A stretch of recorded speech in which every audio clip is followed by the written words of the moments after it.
गरीब का बांस पकौड़ा होटल। इनके घर का सारा सामान बाहर निकाल कर फेंको। ये लोग इस घर में रहने लायक नहीं हैं। नहीं नहीं सेठ जी, थोड़ा और इंतजार कर लीजिए। हम आपकी पाई पाई चुका देंगे, लेकिन ऐसे हमारे सामान घर से बाहर ना फेंकिए। अगर आप हमें यहाँ से निकाल देंगे तो हम कहाँ जाएंगे? अरे तुम कहीं भी जाओ, जियो या मरो, मुझे उससे कोई मतलब नहीं। मुझे मेरे पैसे चाहिए। अगर पैसे नहीं दिए तो घर से बाहर ही जाओगे। अब जल्दी से ये सामान उठाओ और यहाँ से दफा हो जाओ। लेकिन सेठ जी, हमने आपसे जो पैसा उधार लिया था उसमें से आधा हिस्सा तो हम आपको वापस कर ही चुके हैं। बाकी का आधा हिस्सा भी हम आपको इस साल दे ही देंगे। आप हम पर थोड़ा रहम खाइए। हम अपने दोनों मासूम बच्चों को लेकर कहाँ जाएंगे? अरे मेरी बला से तो जहन्नुम में जाओ, लेकिन जब तक मेरे पैसे वापस नहीं दोगे तब तक इस घर में कदम भी नहीं रख पाओगे, समझे? करीब 1 साल पहले रंजीत ने नया काम शुरू करने के लिए गांव के सेठ से कुछ पैसे उधार लिए थे, लेकिन रंजीत का काम सही से न चलने के कारण उसका सारा पैसा डूब गया और वो सेठ की पाई पाई चुकाने के लिए मजदूरी करने लगा। लेकिन अब गांव में मजदूरी का काम भी खत्म हो गया था। पैसे समय पर न दे पाने की वजह से सेठ ने उसके घर पर कब्जा कर लिया। अब रंजीत अपने बीवी बच्चों और पूरे सामान के साथ दूसरे गांव चला जाता है, जहां पर उसका एक जान पहचान का दोस्त रहता था। वो अपना घर उसे रहने के लिए किराए पर दे देता है। रंजीत कुछ दिनों तक काम की तलाश में लगा रहता है, लेकिन कहीं भी उसे मजदूरी का काम नहीं मिल पाता। थक हार कर रंजीत एक पेड़ के पास बैठ जाता है। उस पेड़ के पीछे एक बूढ़ी औरत ने पकौड़े की दुकान लगाई हुई थी। वो बूढ़ी औरत रंजीत को देखकर कहती है, क्या बात है बेटा, बड़े थके हुए लग रहे हो। शक्ल से लगता है कि इस गांव में नए नए हो। जी अम्मा, इस गांव में नया हूँ। 2 दिन से काम की तलाश कर रहा हूँ, लेकिन कहीं कामकाज मिलने को राजी ही नहीं है। अच्छा, अकेले आए हो या परिवार के साथ हो? जी अम्मा, मैं अपने पूरे परिवार के साथ आया हूँ। मेरे परिवार में मेरी एक बेटी और एक छोटा बेटा और मेरी पत्नी कमला है। पास में ही हमने मकान किराए पर लिया है, लेकिन घर तो ले लिया। अब उसका किराया देना और रोज का खाना पीना, ये सब करना बहुत मुश्किल हो रहा है। बचे हुए पैसे भी अब खत्म हो गए हैं, इसीलिए कहीं काम ढूंढ रहा हूँ। बेटा परेशान मत हो, काम ढूंढते ढूंढते तुम्हें भूख लग गई होगी ना। ये लो, ये पकौड़े खा लो। ज्यादा अच्छे नहीं हैं, लेकिन इससे तुम्हारी भूख जरूर मिट जाएगी। लेकिन अम्मा, मेरे पास देने के लिए पैसे नहीं हैं। अरे तो पैसे किसने मांगे हैं? एक तरफ तू अम्मा भी कहता है और दूसरी तरफ पैसे देने की भी बात कहता है। भला माँ को कोई पैसे देता है क्या? मैं तो बेकार में ही डर रहा था कि इस नए गांव में लोगों से बातचीत कर पाऊंगा या नहीं, लेकिन आपने तो मेरी सारी परेशानी दूर कर दी। वैसे ये पकौड़े किस चीज के हैं? देखने में तो बड़े अच्छे लग रहे हैं। बेटा, ये ऐसे वैसे पकौड़े नहीं हैं, बांस के पकौड़े हैं। क्या सच में बांस के पकौड़े? लेकिन बांस के पकौड़े कैसे खाए जा सकते हैं? मैंने आज तक नहीं सुना कि बांस के भी पकौड़े होते हैं। बेटा एक बार खाकर तो देखो, स्वाद आ जाएगा। उस बूढ़ी औरत की बात सुनकर रंजीत बांस के पकौड़े उठाकर खाने लगता है और पकौड़े खाकर उसे बहुत ही मजा आता है और वो खुशी से कहता है, अरे अम्मा, ये पकौड़े तो सच में बहुत स्वादिष्ट हैं। क्या आप मुझे बता सकती हैं आपने ये पकौड़े कैसे बनाए हैं? घर जाकर मैं अपनी पत्नी से कहूंगा बिल्कुल ऐसे ही बांस के पकौड़े बनाने के लिए। हाँ क्यों नहीं बेटा, मैं तुम्हें इसकी पूरी विधि बताती हूँ कि ये बांस के पकौड़े कैसे बनते हैं। इतना कहकर बूढ़ी औरत रंजीत को बांस के पकौड़े बनाने की पूरी विधि बताती है। ये सब जानकर रंजीत वहाँ से अपने घर की ओर चला जाता है और अपनी पत्नी को इस बारे में बताता है। ये सुनकर कमला कहती है,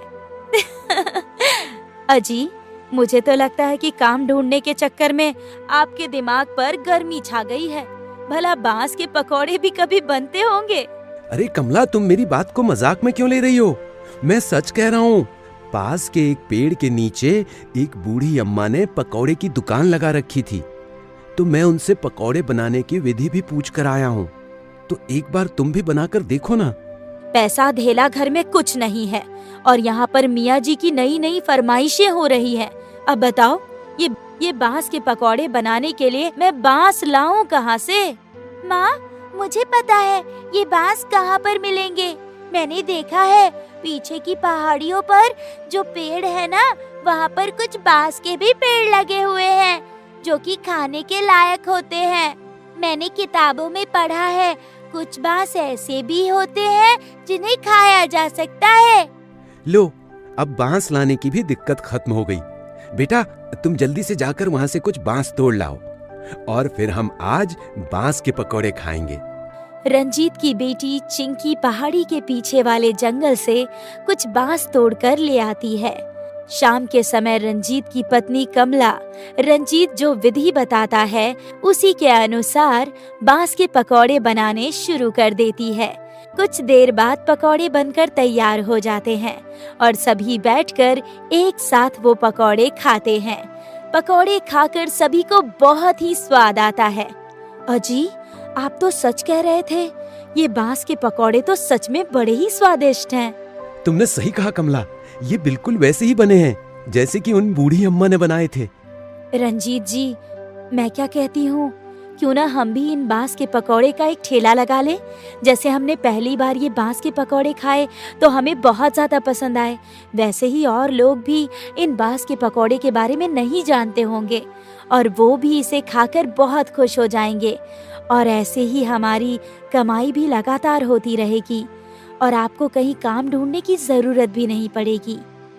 तुम सही कह रही हो कमला, लेकिन यहाँ पास में ही उन बूढ़ी अम्मा की पकौड़े की दुकान है।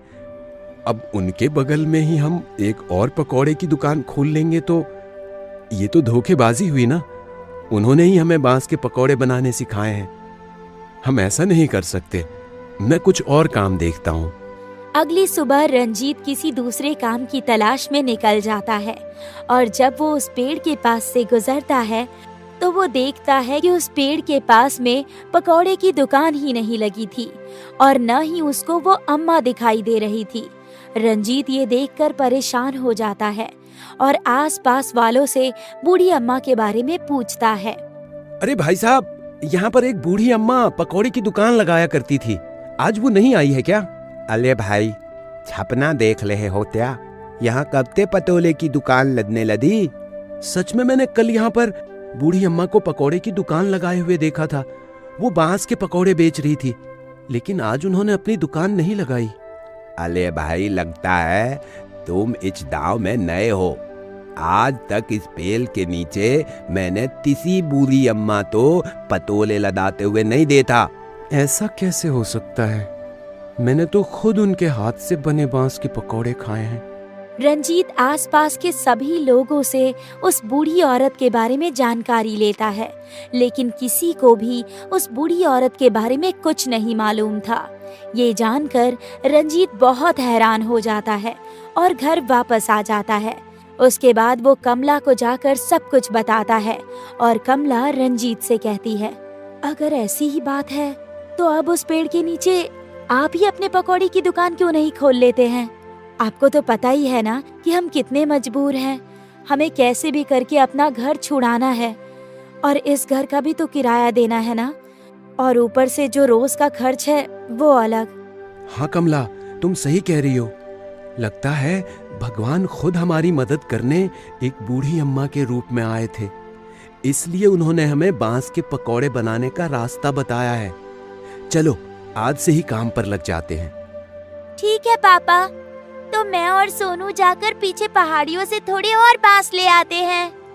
रंजीत की बेटी चिंकी पहाड़ियों से कुछ और बांस भी तोड़ लाती है, जिसके बाद कमला कुछ हरी सब्जी और कुछ बांस की पकौड़ी बना देती है और उन सब को लेकर रंजीत उसी पेड़ के नीचे दुकान लगा लेता है और धीरे धीरे उसकी दुकान पर भीड़ लगने लगती है। लोगों को उसके पकौड़े इतने पसंद आते हैं कि दूर शहर तक उसके बांस के पकौड़ों के चर्चे होने लगते हैं। और लोग बड़े बड़े शहर से उसके पकौड़े खाने आने लगते हैं। देखते ही देखते रंजीत के पास काफी पैसे आने लगते हैं। उसके बाद रंजीत सारा कर्जा भी चुका देता है। भगवान की कृपा से अब हमारा काम अच्छा चलने लगा है और अब हमने सारा कर्ज भी चुका दिया है और हमारे पास कुछ पैसे भी इकट्ठा हो गए हैं। तो क्यों ना हम इन पैसों से अपना एक नया घर खरीद लें? हाँ कमला, तुम सही कहती हो। हम इसी गांव में अपना एक घर खरीद लेते हैं। इस गांव में क्यों? क्यों ना हम अपना वही पुराना वाला घर खरीद लेते हैं ना? नहीं कमला, वो गांव यहाँ से काफी दूर है और हमारा यहाँ काम अच्छा चल रहा है, इसलिए हम इसी गांव में घर लेते हैं। रंजीत उस गांव में अपना एक घर ले लेता है और सब लोग उसमें खुशी खुशी रहने लगते हैं। एक दिन उसका सेठ उस गांव में आता है तो उसकी नजर रंजीत के ठेले पर पड़ती है। सेठ रंजीत के पास जाता है। अरे रंजीत, तू यहाँ? सेठ जी, आपका यहाँ कैसे आना हुआ, इस गरीब के यहाँ? कैसी बात कर रहे हो रंजीत? तुम्हारे बांस के पकौड़ों के चर्चे तो दूर शहर तक हैं। सब भगवान की कृपा और आपका आशीर्वाद है सेठ जी। मेरा कैसा आशीर्वाद रंजीत? मैंने तो तुम्हारे साथ इतना बुरा किया और तुम कहते हो मेरा आशीर्वाद है। मुझे माफ कर देना रंजीत, मैंने तुम्हें बहुत बुरा भला कहा और तुम्हें तुम्हारे ही घर से निकाल दिया। और देखो, आज मेरे ही पास अपना घर नहीं है। कैसी बात कर रहे हैं सेठ जी आप? हमारे बड़े हैं आप। आपने मेरे बुरे वक्त में मुझे पैसे उधार दिए थे और वो पैसे ना चुकाने के लिए ही तो आपने ऐसा कदम उठाया। उस समय आपकी जगह कोई और भी होता तो यही करता, लेकिन आप ये क्या बोल रहे हैं? आपके पास घर नहीं है, सब ठीक तो है ना? कहाँ कुछ ठीक नहीं है रंजीत। अभी पिछले महीने बारिश तेज होने की वजह से गांव में बाढ़ आ गई, जिसकी वजह से हमारा पूरा गांव डूब गया। अब हमारे पास न रहने को घर है और न खाने को कुछ खाना। ये सब बात सुनकर रंजीत सेठ जी को अपने घर ले जाता है और सेठ जी को रहने के लिए अपना ऊपर का कमरा दे देता है। सेठ जी, आज से आप यहीं रहेंगे और किसी भी चीज की जरूरत हो तो कमला को बता दीजिएगा। हाँ सेठ जी, किसी चीज की जरूरत पड़े तो मुझे बता दीजिएगा। कमला, क्या तुमने मुझे माफ कर दिया?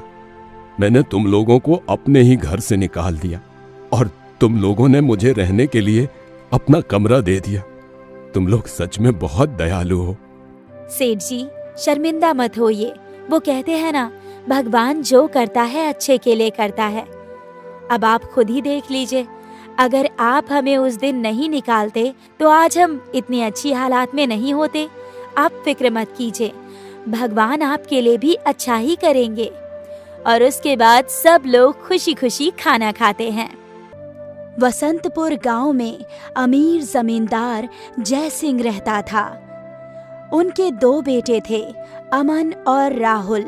अजय सिंह अमन को बहुत प्यार करते थे और हर बड़ी से बड़ी चीज अमन के एक इशारे पर आ जाती थी। फिर चाहे वो 1000 रुपए की चीज हो या फिर 10,000 रुपए की, अमन को मिल ही जाती थी। और उसी का उल्टा राहुल के साथ होता था। पिताजी, अब मुझे भी अमन भैया की तरह खिलौने चाहिए। क्या?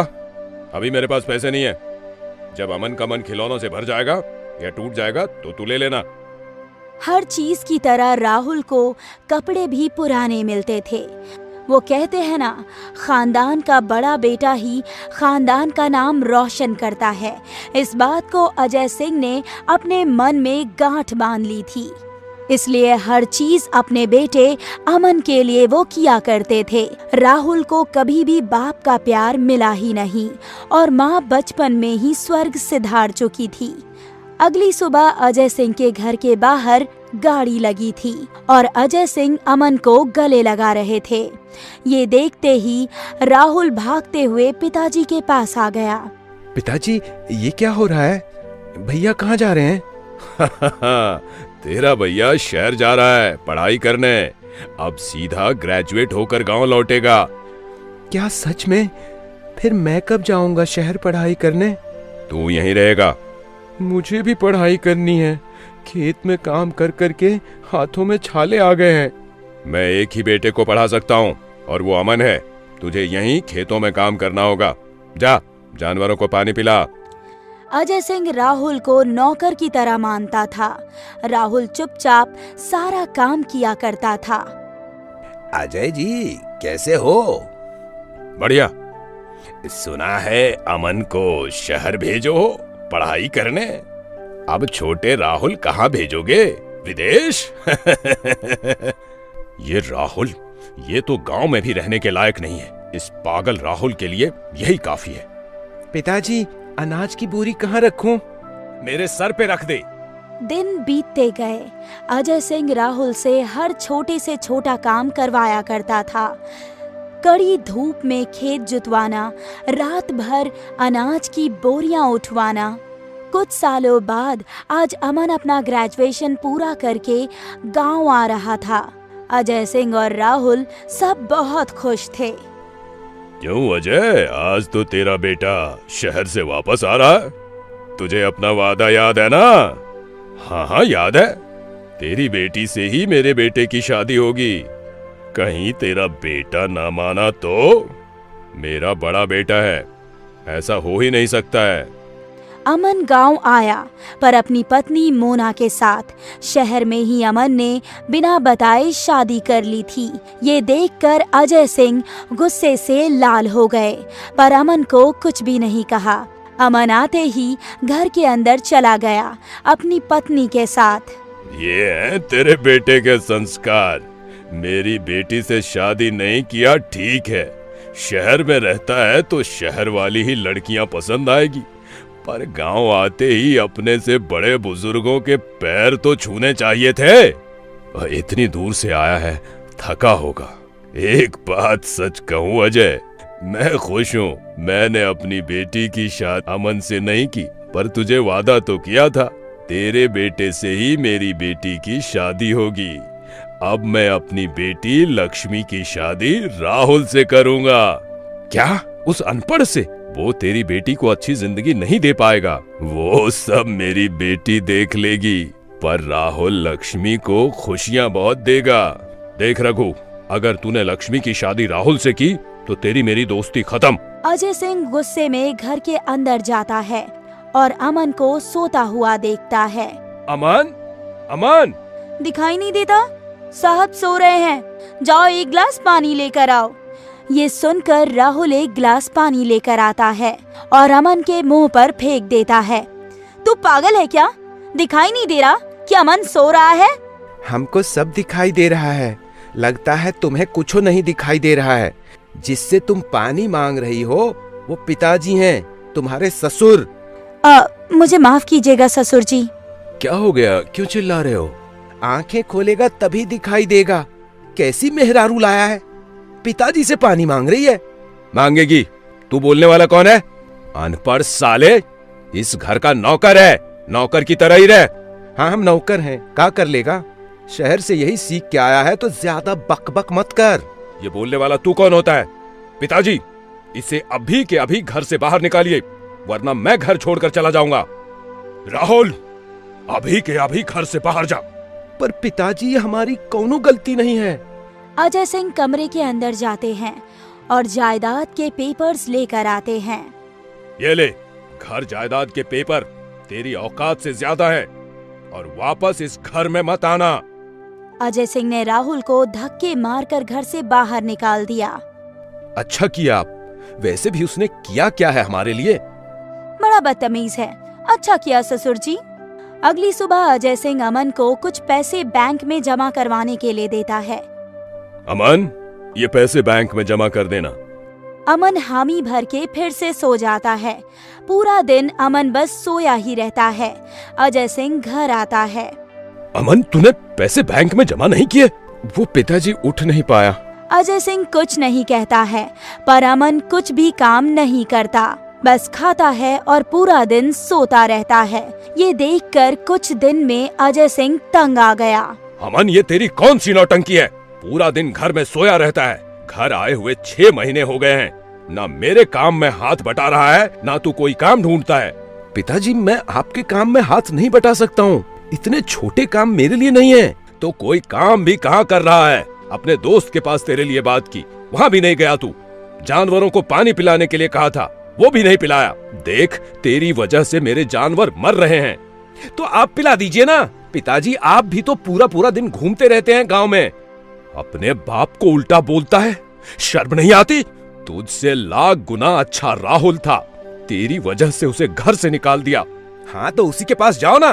बचपन से लेके आज तक मैंने तुझे सिर्फ प्यार दिया है, अब मेरी नफरत देख। कल से तू गोदाम जाएगा अनाज की बोरियां रखवाने। मुझसे ये सब नहीं होगा।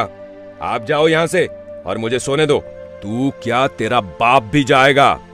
अगर कल गोदाम नहीं गया, कल तुझे भी घर से निकाल दूंगा, और वो भी बिना किसी जायदाद के। बेदखल होने के डर से अमन सुबह सुबह गोदाम चला जाता है और वहाँ अनाज से भरी हुई 40 ट्रक खाली करवाता है।